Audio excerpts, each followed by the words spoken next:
What's up, everybody? Ryan from Sports Card Radio. That's right, we are back for another episode of the R-Rated podcast, found exclusively on sportscardradio.com. Been many weeks since we've had an episode of the Sports Card Radio R-Rated podcast. So we're back to touch on a couple topics that I at least know something about and can at least provide some sort of value, hopefully, to your collecting or your listening experience.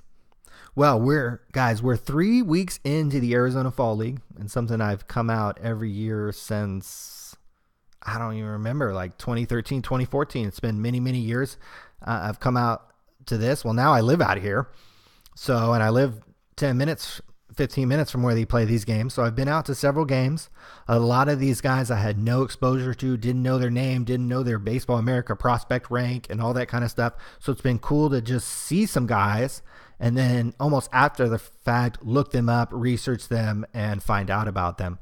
And so I want to touch on four guys, two of them who've already made, three of them who really kind of have a little bit of hobby impact, one of them a lot.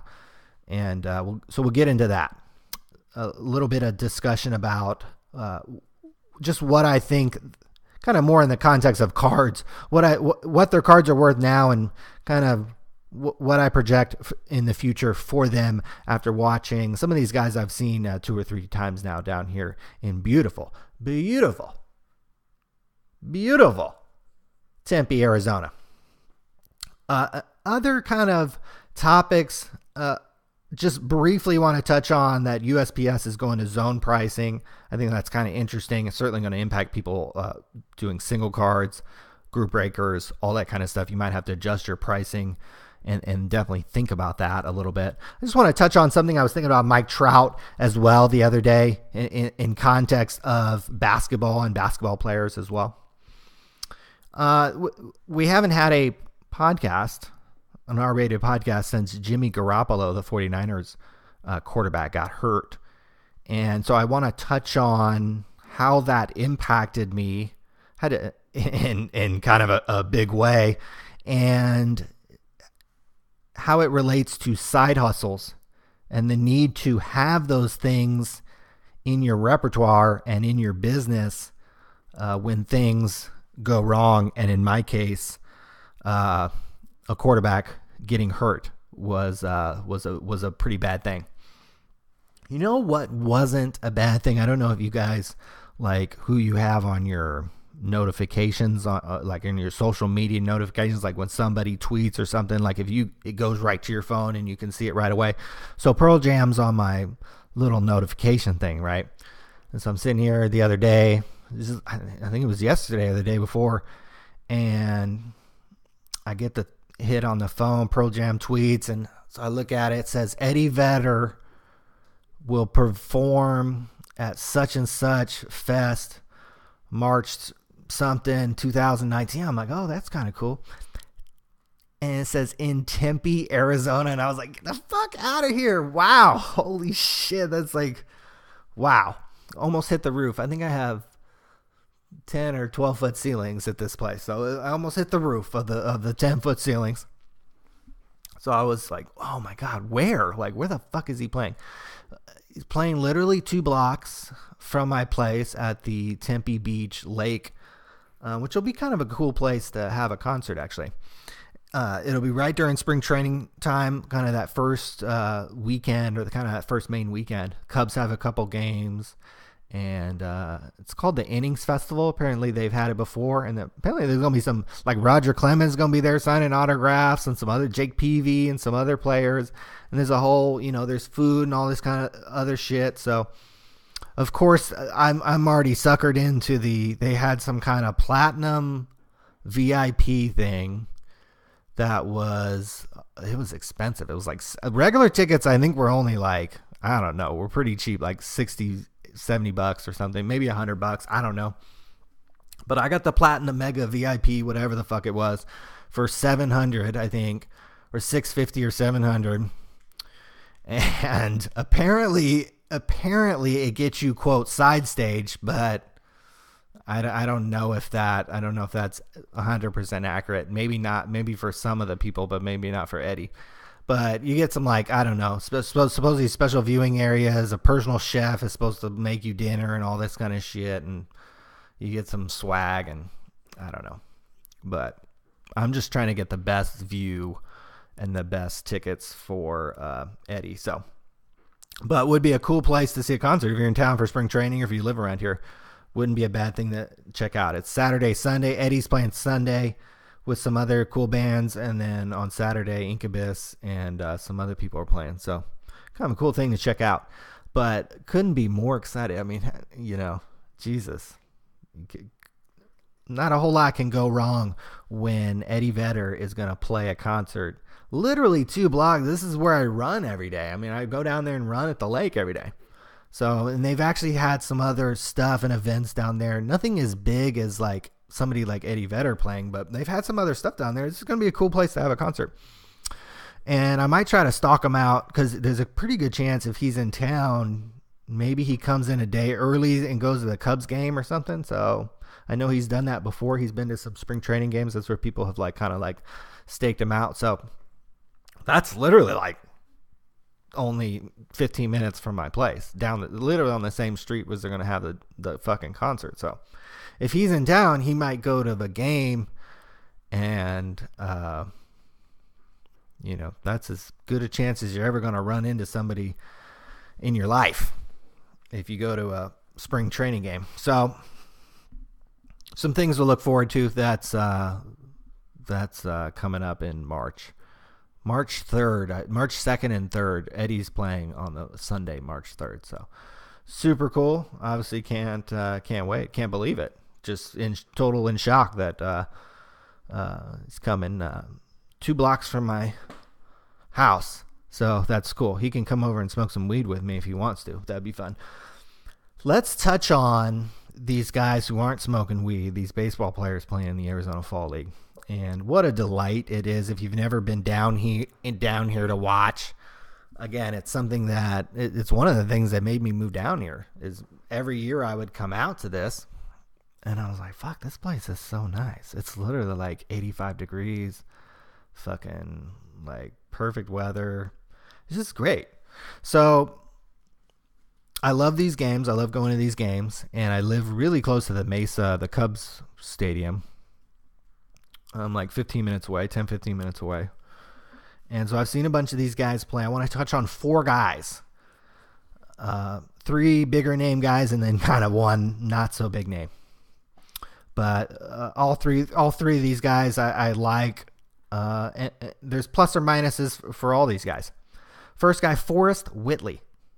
Houston Astros right-handed pitcher. Apparently first round draft pick. Apparently like big time pitching prospect in the league. One of the top in the whole league. You can get his 2016 Bowman draft autograph for less than $50, it looks like. I think I saw a graded version for less than $50. So around there. So that's not cheap, but that's not expensive. I saw him the first night, and I mean, this guy was impressive. As impressive as anybody, the most impressive guy that I've seen, for sure. Just unbelievable. Now, am I rushing out and buying his cards? No. 1, he's a pitcher. 2, you never know how these pitchers work out. He could literally be like a good reliever right now. But, starting and having a long career in the major leagues as a starter, when you're throwing hard and you're kind of rearing back as he does, that's a whole nother ball game. Sometimes that's maybe a little bit more luck, or kind of taking care of your arm and your body more than anything else. Maybe more luck than anything else. So, but man, I haven't seen a guy more confident on the mound in a long time in the minors. And this is a minor league game. So just confident, throwing just darts, just really impressive. So Forrest Whitley, certainly a guy, if you pull his shit and it's worth $50, I might sell it. Because shit, even if he's really good, what's his card really going to be worth? Even if he's really, really good. He's a pitcher. We've seen these guys kind of come in, the Garrett Coles, and I mean, I'm thinking like all these guys coming along the line who throw hard and whatever, and they have a pretty good career, maybe a good year that here or there. Their cards are never worth like big money like the hitters are, like big money. And I think most people are clued into that and dialed into that. But if you're an Astros fan, this is a guy that you should be excited about, because to me, shit, he could be throwing major league relief innings right now. So maybe another year, or maybe he's ready next year for starting. I don't really know. I don't know his development, but what I saw was extremely impressive. He's a tall guy who throws hard, who throws confidently, and some good shit going on there. Next guy, Vladimir Guerrero Jr. Most people, if you don't know about him, probably are familiar with his father, Hall of Famer, one of the great players of the 90s and 2000s, Vladimir Guerrero. This motherfucker, the son, Vladimir Guerrero Jr., this motherfucker is shit. His 2016 Bowman Chrome autograph, that's going to cost you $700 at least right now. Some of his shit, his parallels are selling for, I mean, do they think it's his dad? Like, I mean, it's unbelievable. Like, he could I feel like he could have the career of his father. Like, he could put up the exact same numbers of his father, and his cards are not going to be worth $700. He plays on the Blue Jays. He's stuck up there in Canada. That's one of the downsides to him. Now, when I saw him play, he played great. I mean, he can hit. His father can hit. So this kid probably came out of the womb able to hit. I don't know how many kids Vladimir Guerrero has. I guarantee sons or daughters, they can hit. Or they probably should be able to hit. So this kid can hit. I think my three concerns are, is he that in shape? I mean, I got really close to him. I was trying to get some good pictures of him signing. He came over and signed some cards. Here's a tip for you. If you come to the Arizona Fall League and you're trying to get somebody's autograph, and there's a long line of people there, and you're trying to guess where is this guy going to come sign? One thing you can always do, and one thing you can always try, is always just stand next to the prettiest girl in line. And usually there's maybe only like one or two girls in the whole line. So try to find, if one's really pretty, just go stand next to her, and chances are 8 times out of 10 the player's going to come over there. So I did this, and he came over, and there was just too many people, and I just couldn't get a good shot of him. But I didn't get a good look at him. I mean, this is not this guy hasn't skipped a meal on the road on these buses. He must be, taking care of things food-wise on these minor league road trips. So and I don't know how old he is. He can't be that old. If people are paying $700 for his cards, he can't be that old. So there's got to be some projection here. He's got to be super young. How, you can carry a little bit of weight when you're younger, but then when you get a little bit older, and especially when you get a little bit more money in your pocket, how motivated are you going to be, and how much does your raw talent take you? So that concerns me, that this isn't like an elite athlete, and you're paying $700 for his 2016 Bowman Chrome cards. Now, if these were those kids on Duke, what's his name? Zion Williamson. Have you guys seen this motherfucker at Duke right now? Holy Jesus Christ. Guy looks like Shaq and LeBron or something. There's some kid on Duke. They have 2 kids that are really good, and I don't know which one's which. There's a kid on Duke that literally looks like a cross between Shaq and LeBron. The highlights I saw. Now, maybe he just looked good, but, that's an elite athlete. That's a fucking elite athlete. Vladimir Guerrero Jr. is not an elite athlete. He can fucking hit at an elite level. But it would concern me is long-term. Second thing, obviously, and this should be obvious, is the price already baked in? I mean, motherfucker already paying $700 for his shit, and he's, I don't know if he had a cup of coffee or not. He probably has. They probably don't want to start his clock. So they've held him down in the minors because Toronto is fucking cheap. And so they don't want to start his Super 2 clock or whatever the fuck it's called. His arbitration, his free agency clock. Man, these baseball players are like fucking slaves, I swear to God. Anyways, that's another problem, is he plays for a cheap organization like Toronto. This guy probably would have already been up and playing if he played for a fucking legitimate organization that was trying to win games. And this guy could probably help you win now. So, concerns. Not a premier athlete. So what position long term can he play? Is he just a DH? Is he just playing first? I mean, what is he doing? Is the price already baked in? You're paying $700 for a kid's card like it's his father, and he plays in Toronto. Other than that, if you're a Toronto fan, holy Jesus, call the owner and get this kid up. I mean, motherfucker can hit. So, Jesus. Next guy on the list, we'll leave the dirt cheap guy till the end. Estevan Florial, outfielder, New York Yankees. This is actually his second year in the fall league. I remember seeing him play last year a little bit. He's back this year. Looks like he's worked out a little bit. Look a little thicker, a little buffer. Hit a nice... Well, he hit a ground rule double. The outfielder probably should have caught it, honestly. The thing that kind of impressed me is by the time the ball bounced, this motherfucker was already on third. It was impressive. And then the next time then in the same game, the next time up, he hits another ball that I think the outfielder should have caught, but he didn't, and he got a triple. And Florial got a triple.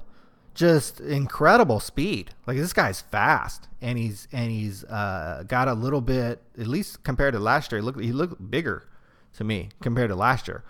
His 2018 Bowman Chrome autograph is going to run you about $80-$90.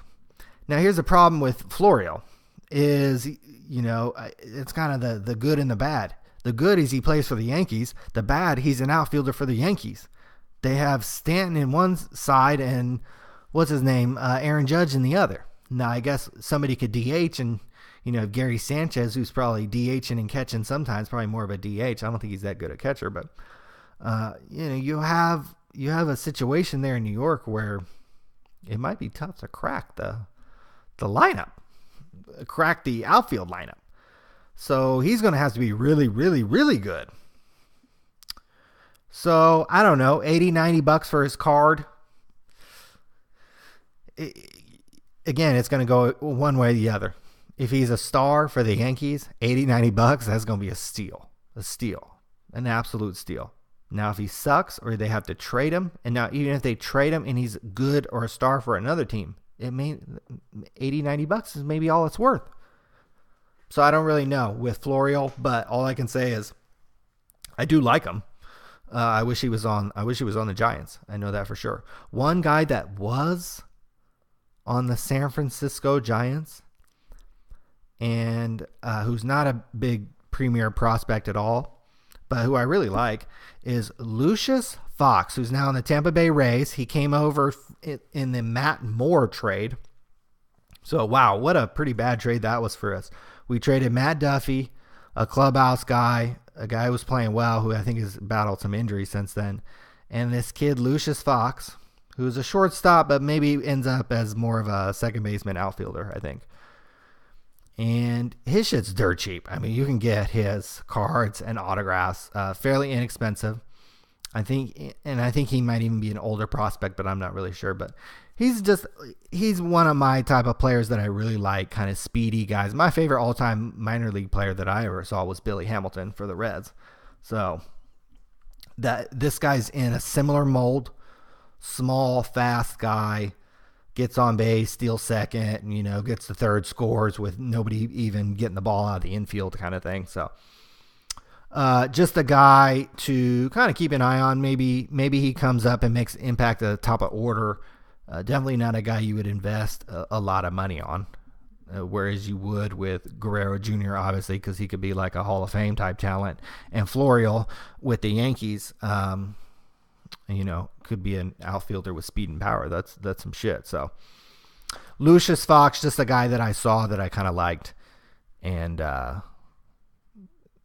dig through your stacks if you've got his cards, because he might make it up and make a little bit of an impact sometime. Next topic to discuss, just briefly, you probably already saw this. This is several weeks old. United States Postal Service is going to move to zone pricing on their first class packages. So what this means is, say for instance me, I live in Tempe, Arizona. So the closest things to ship for me are going to be like Southern California, Nevada, Las Vegas, Utah, New Mexico. Like those are states that are like super close to me. So those are going to be cheaper to ship for me first class than if I ship to Maine or to Florida or to Vermont or to somewhere, Michigan even. Those are much further away from me. Those are going to be outer zones that are going to cost more for me to ship. Now, so your zones are going to be dependent upon where you live. If you live in Florida, your cheaper zones are going to be Georgia, Louisiana, South Carolina, North Carolina, that type of thing. Those are going to be cheaper to ship. So there's going to be a little bit of an advantage probably to where you live and where you're shipping to a lot of times. But look for that, because that's going to vary by weight and by zone now, and it's going to get much more expensive. Whereas now, a lot of times you can just ship, or not a lot of times, you can ship something under a pound, USPS first class, either on Amazon or through eBay for $2.66. Whereas that's not going to be the case anymore. It's going to be more expensive, depending where you're shipping it. So very, very interesting. It's going to impact eBay selling, group breaking, my Amazon selling. I still sell about 4 or 5 things a day on Amazon. And so there you go. Another thing I wanted to discuss is Mike fucking Trout. This guy could get, Donald Trump maybe could go into Fifth Avenue and shoot somebody and not lose any followers. I feel like Mike Trout can damn near do the same thing. Do you guys fucking realize if this motherfucker was in the NBA, he would get dragged through the fucking coals every day? Has Mike Trout ever won a playoff game? Has Mike Trout ever won a playoff series? Has Mike Trout ever won a World Series ring? Not no, but fuck no. Has Mike Trout even ever gotten close to winning a World Series ring? Not no, but fuck no. If this motherfucker was on the Red Sox or the Yankees, he'd be getting dragged and didn't win shit and hit during the regular season but didn't hit during the playoffs. That sounds like Alex Rodriguez. That sounds like early in their career Barry Bonds. People used to drag Barry Bonds for that. So I don't get it. I understand he's great. I've seen him play. He's great. Most of you probably have never fucking seen him play because he comes on at a time when you're fucking probably taking a snooze. Oh, but by the time he's taking his second at bat, it's midnight. I feel like this guy is a product of fucking stat geeks and baseball card hounds. Like, it's unbelievable. The motherfucker's never won anything in his life. And I understand it's not, it's a team game, especially in baseball. You can't go out there and fucking pitch 9 innings. And the Angels aren't exactly a prototypical winning franchise. Now, apparently he has an opportunity to become a free agent soon. I doubt he goes to the Yankees or the Red Sox or the Cubs, where if he fails, trust me, it's much more magnified than what's going on right now. I'll give you an example. James Harden is considered one of the better players in the NBA, but when it comes playoff time, motherfuckers, he chokes. Chris Paul, he chokes. He's never won anything. He never won a ring. Charles Barkley, no, he never won a ring. All those guys who played against Michael Jordan, their entire life until they die, they never won a championship.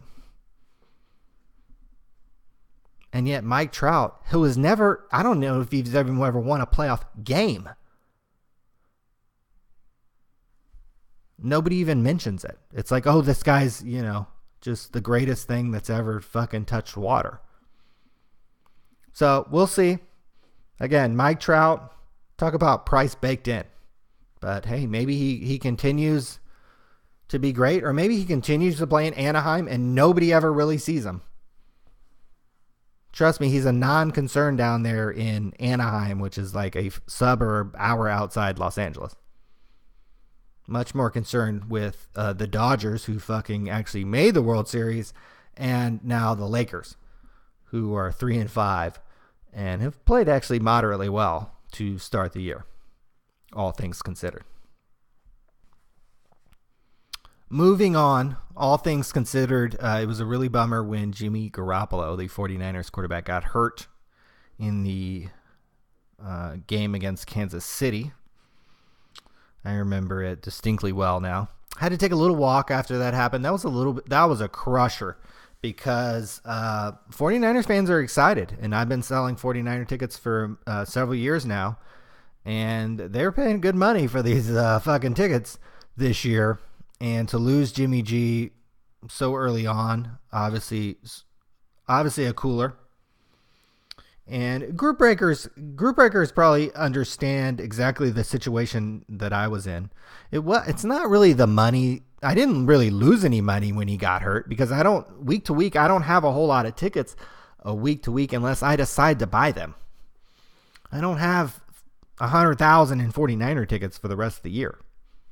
I have a couple season tickets that I've paid for and that I sell. Other than that, that's all. Week to week determines how much I buy or what I buy. Take, for instance, the game tonight against the Oakland Raiders. Boy, when the schedule came out and the 49ers were going to play the Oakland Raiders at home at Thursday Night Football, sounds like a juicy matchup. Sounds like a fucking $300 game. Well, lo and behold, season kicks off, and we have two of the worst teams in the league. We have Jimmg Garoppolo's fucking hurt and done for the year. We have Khalil Mack got traded for some picks, and we have Amari Cooper just got traded for some picks. So there you go. There's your fucking hot game. That's why week to week, I don't have a whole lot of tickets. I don't look very far out. So it sucked when Jimmg Garoppolo got hurt. It wasn't the money that I lost. It was money that I would have made. And the analogy I was making it to group breakers, it's kind of like group breakers who are like selling a year, maybe like when Deshaun Watson got hurt. It was like, yeah, well, I can get Panini product, I can get fucking whatever all year. I don't even really have to probably pre-order that much. Or you're not pre-ordering that far in advance, at least on some of this stuff. But yeah, when Deshaun Watson gets hurt, it's like, fuck. I would have made all this much more money if he was healthy, or if he was playing, or if he was even just semi-decent. Same thing with me. Boy, if Jimmg Garoppolo was just upright and playing somewhat decent, instead of making $1,000 on this 49er Raider game, I might have made $5,000. I might have made $10,000. So yeah, it's not money that I lost. It was, $5,000 to $10,000 a game times 7 games that he's going to miss. That's $35,000 to $70,000. So again, not money that I lost, but money that I would have made. Long-winded way to say that one thing I started to think about, well, I need to come up with some side hustles now that Jimmg G got hurt. Because, man, I thought I was going to have another 50 racks in my pocket. I didn't go out and spend like I did, but I was hoping to maybe squeeze a couple more games, good 49er games. Unfortunately, that didn't happen. But you've got to look at the positive side and look at some ways to make some extra money. Let's talk about 2 things that I've done, and maybe it can help you if you're hustling cards or you have your own business. Broke it out into 2 different things. I think one thing, you've got to come up with some side hustles within your niche. So my main source of income selling sports tickets. Okay, I need an extra side hustle within my niche. And so for me, what that would mean for me is to pick up an extra team, pick up a team that I would sell. And so the obvious choice for me would be to sell the Lakers. LeBron just came.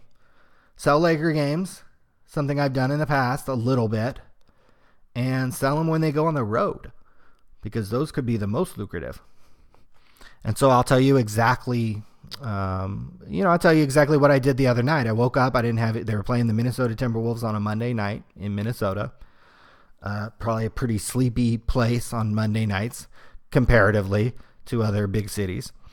So I figured, well, I'm not going to, again, it's not something I'm going to front load and buy all these tickets when they fucking come out and all this shit. No, I just wait till the fucking night before, the day of. Started buying some tickets. The Timberwolves have a weird system where they sell the primary and the secondary all on the AXS website. I started buying some tickets on there, put them on StubHub. They started selling. About an hour after that, the fucking Timberwolves opened up the both baseline sections for $20 each. I bought some of those. Had to wait to get those sent to me like hours because these idiots couldn't process my credit card for some reason. But in the meantime, I was still picking off some other tickets that I was able to buy and was selling those. Ended up making about $120 maybe in about, 3-4 hours. So it's not that bad. And that's what I did. And that's what I've kind of been consistently doing for each Laker game, either the home games or the road games. Something I wouldn't have normally done, especially if the Niners were really rocking and rolling. I maybe wouldn't have paid this much attention to it because I might have made $5,000 to $10,000 per Niner game. But hey, if I can pick up an extra $100, $200 there, here or there, I might have been able to make a lot more on that Timberwolf games if the fucking box office didn't fuck up my order. The first order I made, because I thought I thought something else weird was happening, but it turned out I probably could have bought at least some more tickets than I really did. But long-winded way to say, got to come up with another hustle. After Jimmg G got hurt, I was like, man, I got to come up with another hustle. So I'm picking up Laker tickets again. So they're playing they're playing Portland on Saturday.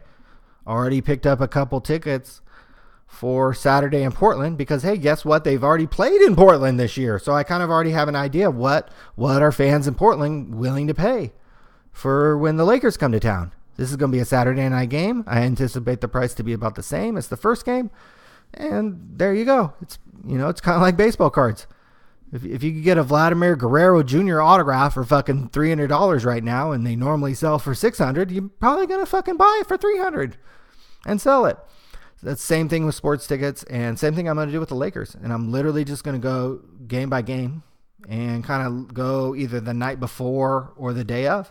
And just, my goal is to make maybe $100 a game. Times 81 games, that's $8,000. That's $8,200. So again, not life-changing money, but certainly good money, and doesn't take a whole lot of time. And I'm focusing on the Lakers anyways. I'm watching all their games anyway, so it's kind of fun to also track the ticket market and see what's going on there. So, other hustle, and this is something you might be able to take advantage of.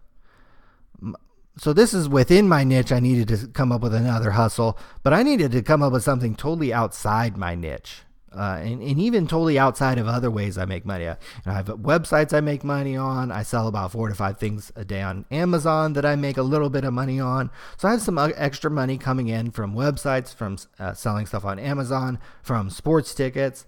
But I needed something. I wanted something else. I wanted something like totally different even. And I live down here in Tempe, Arizona, and there's all these, ASU is right next door. And so there's all these kids and stuff, and they're all riding around on these bird scooters. And maybe you've seen them, maybe you haven't, but they're actually pretty cool, and you can ride them, and they're pretty cheap to ride on, and they're pretty fast. And people kind of get around on them, and then there's a ton of them. There's a ton of them down here in Tempe. And I think I was riding them, and it said, I think I was riding them, and something came up within the app that said, we'll pay you to charge it. Pay you to charge the scooters. And I was like, oh, that's kind of interesting. What's that? Like, what's that all about? How much? So there was a little bit of a process. You've got to kind of sign up some things. I said, oh, why not? I'll sign up because I live right here. I see these motherfuckers, these scooters are everywhere, and they're literally right outside my door, literally, in some cases. And so I signed up, and I think it takes maybe a week or two, and they send you some things to charge them. And it's remarkably pretty easy. These, again, depending where you live and what you're trying to do and how much money you're trying to make out of it. For me, it's something that I'm trying to make an extra 20, $30 here or there, honestly. And two things with them. One, it's good exercise. It's a good thing to get out of the house. I'm tired of having computer related income. Amazon computer related income, selling tickets all on the computer, websites all on the computer. These things, even though they're literally right outside my door and I don't take a whole lot of time to try to go find them, I do have to go outside and get them and bring them up to my place, charge them, and go put them back down when they're all done charging.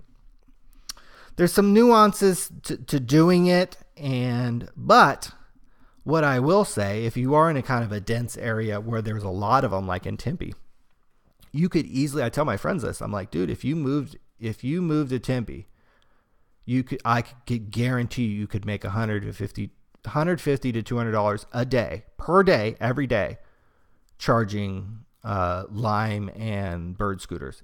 Every day, no doubt. Now, you'd have to have a car or a van. Now, I don't do all that. I just wait for the motherfuckers that are literally outside my door or at the bar next door or at the fucking, you know what I'm saying? Like literally right next door to me.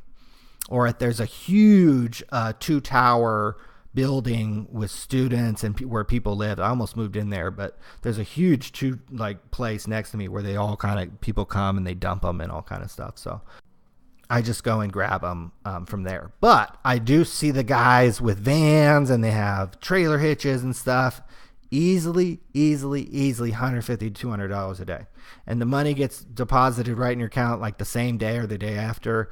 Not taxed. Now they're going to send you a 1099, so you're going to have to keep track of your expenses. And if you were, you did it full time or you had like a car or you did all kind of stuff. So easy peasy 100 a day. I mean, easy 100 a day.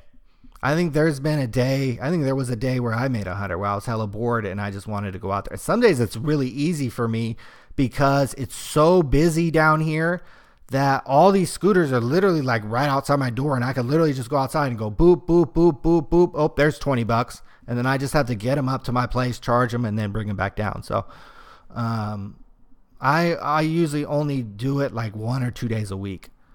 I do it like 1 or 2 days, but get a little exercise and then it's a little bit of money.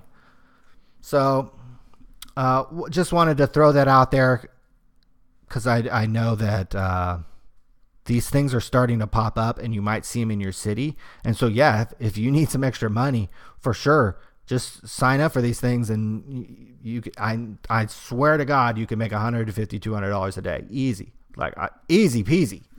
Maybe more. There's probably some guys that I've seen that probably take in maybe $300 to $400. Now they have some other expenses and stuff because they're driving around, and it's a lot more time when you're doing that many, when you're charging that many, because they only give you $5 to $6 per one. So if you got to charge 20 of them to make 100. But if you're in a dense area, kind of small area like Tempe, you getting 20 of them pretty easy. Like that should only take you a couple hours actually to find them and to get them actually during the peak times. But yeah, so there you go. A little extra little hustle. Thought I'd throw that out there. You always got to be looking for those things. Lastly, Halloween just passed. My favorite candy for sure, too. I got to mention, too. Cherry cola flavored Mike and Ike's. Those are absolutely unbelievable. Unbelievable. You got to try those if you ever see them. They're hard to find. You got to find them at like specialty candy stores. You got to order them online or something. Cherry cola flavored Mike and Ike's. Absolutely unbelievable. They don't make these anymore. These were so good. The lemon lime charms sweet and sour pops. They still make the sweet and sour pops, but they've changed the flavors. The lemon lime ones were so good. Oh, I can still taste them. So, wow, those were so good. Last thing I want to mention ties in with Halloween. San Diego Chargers owner Alex Spanos. He passed away recently. I lived around the corner from this guy my entire life. His house was a lot nicer than mine, a lot more expensive than mine was, but it kind of gives you an idea about Stockton. Literally one of the richest guys on the planet could live next to people who, I think my parents bought the house around the corner of him for like $110,000 or something in the early 90s. So just kind of shows you how weird Stockton is. They'll put, the nice houses next to fucking subsidized housing. Literally, it's unbelievable. I think it's even written into the laws there. It's fucking just so bizarre. But so Alex Spanos lived around the corner from me when I was growing up, and this motherfucker on Halloween would pass out king size Snicker bars. So rest in peace, Mr. Spanos, and we'll always remember you for that. Anyways, take it easy. Hopefully we'll be back sooner than the whatever. It's been a couple months since the last episode, but we'll see you again next time.